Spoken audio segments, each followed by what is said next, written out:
एकदम शॉर्टकट पद्धतीने आपण ही रेसिपी करणार आहोत. शेवगा पराठा, कॉर्न पुलाव, एकदम फटाफट होणारी कांदा लसूण विरहित रेसिपी करणार आहोत. की तुम्ही लंचला किंवा डिनरला सुद्धा करू शकता.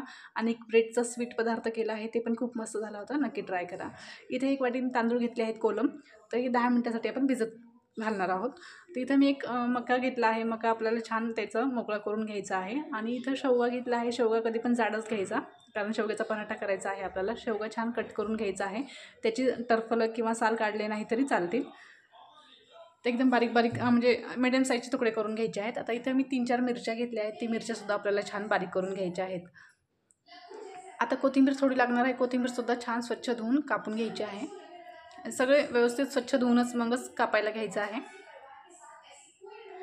तर इथे मी 1 वाटी डाळ घेतली आहे तुरीची. ही डाळ आपल्याला 15 मिनिटासाठी भिजत ठेवायची आहे. तर इथे एक बटाटा पण लागणार आहे. बटाटा पण आपण बटाट्याचे 4 तुकडे करणार आहोत फक्त. एकच मोठा साईजचा बटाटा आहे, त्याच्यामुळे एकच बटाटा घेतला आहे. इथं मी थोडीशी अर्धी वाटी साखर घेतली आहे आणि 2-3 काजू घेतले आहेत, 2-3 बदाम घेतले आहेत. हे आपल्याला मिक्सरमधून फिरून घ्यायचं आहे. थोडंसं विलायची पावडरसुद्धा टाकली आहे. तर बघू शकता आपलं हे बारीक करून झालेलं आहे, एकदम पावडर केली आहे. आणि थोडेसे ड्रायफ्रूट्स अदर कच्चे आहेत तरी चालतील, राहिले तरी पण चालतील. तर आता हे एका प्लेटमध्ये काढून घेऊया.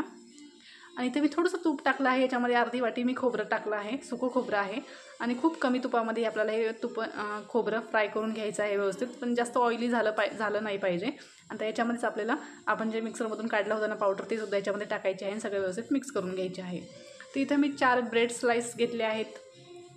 तर बघू शकता. आता हे छान आपल्याला गोल गोल साईजमध्ये कापून घ्यायचे आहेत. तुम्ही वाटीने सुद्धा असं म्हणजे करून घेऊ शकता. मी ग्लासाने इथं गोल साईजमध्ये करत आहे. तर हे सहज होते. तर बघू शकता या पद्धतीनं करायचं आहे तुम्ही पण. आणि याचे काठं जे उरलेले आहेत ना, त्याची तुम्ही ब्रेड क्रम्स करू शकता. तर इथं आपण पावडर बनवली होती ना, ती आपण ह्याच्यामध्ये टाकायची आहे आणि सगळं व्यवस्थित कडा बंद करून घ्यायचं आहे. थोडं थोडं पाणी लावायचं आहे याला, म्हणजे व्यवस्थित कडा बंद होतील. तर दोन्ही साईडला पाणी लावायचं आहे, म्हणजे आपल्याला तेलात जेव्हा आपण तळवतो ना, तेव्हा ते फुटणार नाहीत किंवा तेल अंगावर उडणार नाही. व्यवस्थित बंद करून घ्यायचं आहे पाणी लावून. या पद्धतीनं करायचं आहे, लगेच बंद होतात हे. तर बघू शकता हे झालेलं आहे. आता तेल जास्त कडकडीत गरम करायचं नाही, साधं नॉर्मल तेल गरम करायचं आहे आणि दोन्ही साईडनी छान व्यवस्थित तळून घ्यायचं आहे. लगेच हे तळले जातात आणि तेल छान व्यवस्थित नितळून घ्यायचं आहे, नाहीतर खूप तेलकट होतात. बघू शकता. आणि खायला खरंच हे खूप क्रंची होतात. खरंच एकदा ट्राय करा. तुम्ही याला काय नाव देसाल मला नक्की सांगा. तर हे छान तेल आपल्याला व्यवस्थित नितळून घ्यायचं आहे. या पद्धतीने तुम्ही पण करायचं आहे, म्हणजे ऑइली होणार नाही जास्त. तर याचा आवाज पण ऐकू शकता. मस्त झालेले आहेत, खरंच खायला खरंच खूप मस्त झाले होते. आता हे जे पावडर उरलेली आहे ना आपली, त्याच्यामध्ये आपण हे थोडंसं लावून घेऊया, म्हणजे दिसायला पण खूप छान दिसतील. तर बघू शकता हे झालेलं आहे. हे आता आपले तयार आहे स्वीट पदार्थ ब्रेडपासून बनवलेला. तर ही डाळ आता आपण भिजत ठेवणार आहोत. तोपर्यंत आपण कॉर्न पुलाव करून घेऊया आणि तोपर्यंत आपली डाळ पण 10 मिनिटांसाठी भिजवली तरी चालेल. तुरीची डाळ आहे ही.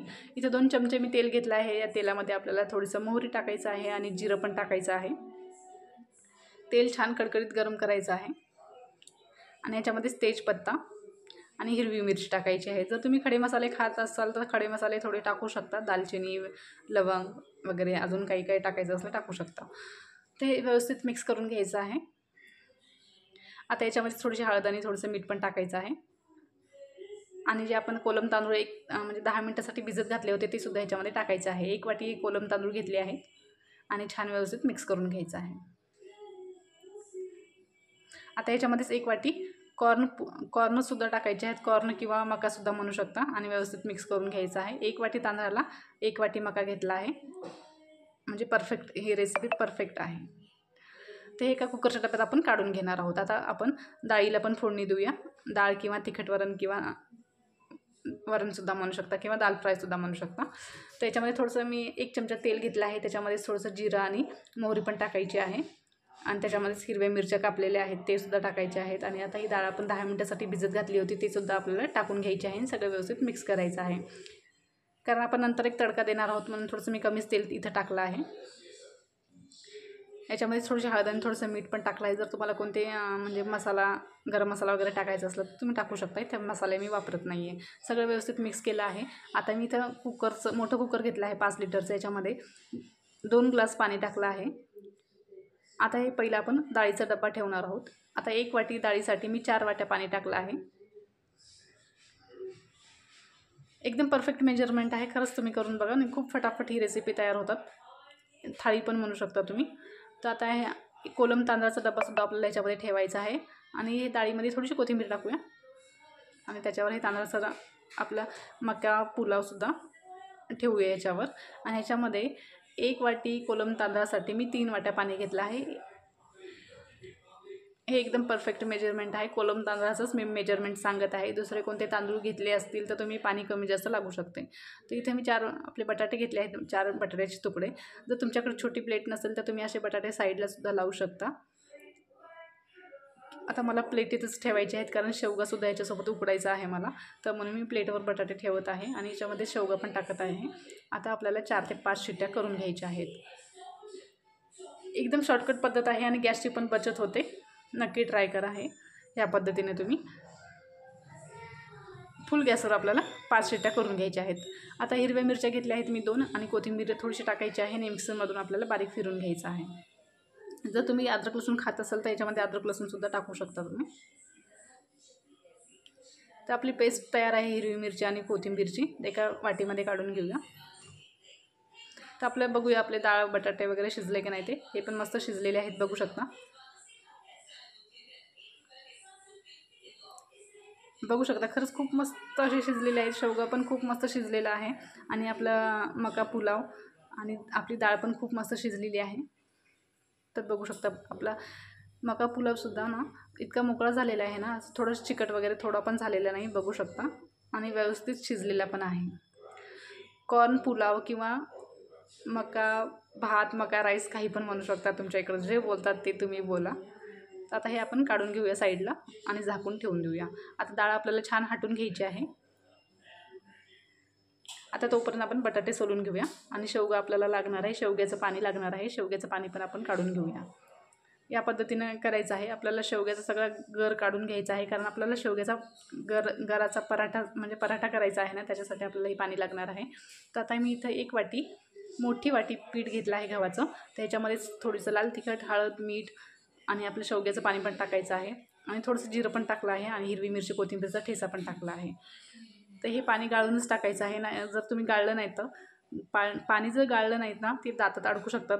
शेवग्याच्या शेंगाचे ते हे असतात ना काड्या, ते अडकू शकतात. म्हणून पाणी व्यवस्थित गाळून घ्या आणि मगच वापरा. आणि छान पीठ मळून घ्यायचं आहे आपल्याला आणि हे 10 मिनिटासाठी असंच पीठ ठेवून द्यायचं आहे. आता बटाटे पण आपण छान व्यवस्थित मॅश करून घेऊया. आता इथं बटाट्याची भाजी करणार आहोत. थोडंसं मी मोहरी टाकली आहे, जिरं टाकलं आहे. आता ह्याच्यामध्ये आपल्याला हिरवी मिरची कोथिंबीरचं ठेचा टाकायचा आहे. व्यवस्थित मिक्स करायचं आहे. कधी पण झणझणीत फोडणी द्यायची म्हणजे आपल्या कोणत्याही भाज्या खूप मस्त होतात. याच्यामध्ये थोडीशी हळद आणि थोडंसं मीठ पण टाकलं आहे. जर तुम्ही मसाले खात असाल तर मसाले पण टाकू शकता. मी टाकत नाही आहे इथं. आता हे सगळं व्यवस्थित मिक्स करून झालं आहे. याच्यामध्येच बटाटा पण आपल्याला टाकायचा आहे आणि सगळं व्यवस्थित मिक्स करून घ्यायचं आहे. आता बटाट्याची भाजी आपली तयार आहे. तर इथं मातीच्या भांड्याचा मी तडका देणार आहे. मातीचा कप घेतला आहे. 1 चमचा तेल टाकलं आहे. त्याच्यामध्ये छान व्यवस्थित गरम करून घेतलं आहे. याच्यामध्ये थोडंसं मोहरी आणि जिरं टाकलं आहे आणि थोडंसं आपल्याला लाल तिखट आणि थोडीशी हळद पण टाकायची आहे. व्यवस्थित मिक्स करून घ्यायचं आहे आणि थोडंसं मीठ पण टाकायचं आहे. जर तुमच्याकडे कढीपत्ता आणि लाल बेडगी मिरची असेल ते सुद्धा तुम्ही फोडणीमध्ये तडका देऊ शकता.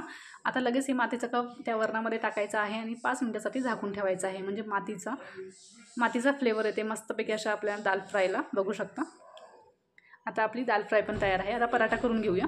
इथे मी थोडंसं पीठ मळून घेतलं आहे व्यवस्थित छान पुन्हा एकदा आणि चपाती आता उंडा करून घेतला आहे. व्यवस्थित गोल करून घेतला आहे. त्याला थोडी चपाती लाटली आहे आणि पुन्हा एकदा तेल लावून घेतलं आहे. त्याच्यावर थोडंसं पीठ टाकलं आहे आणि पुन्हा चौकोनी आकारामध्ये छान लाटून घेतलं आहे. तुम्हाला जसं पाहिजे तसं तुम्ही लाटू शकता. आता छानपैकी तव्यावर टाकला आहे. आपल्याला दोन्ही साईड छान असे खरपूस असे भाजून घ्यायचे आहे. तुम्ही याला तेल किंवा तूप किंवा बटर काहीही लावू शकता.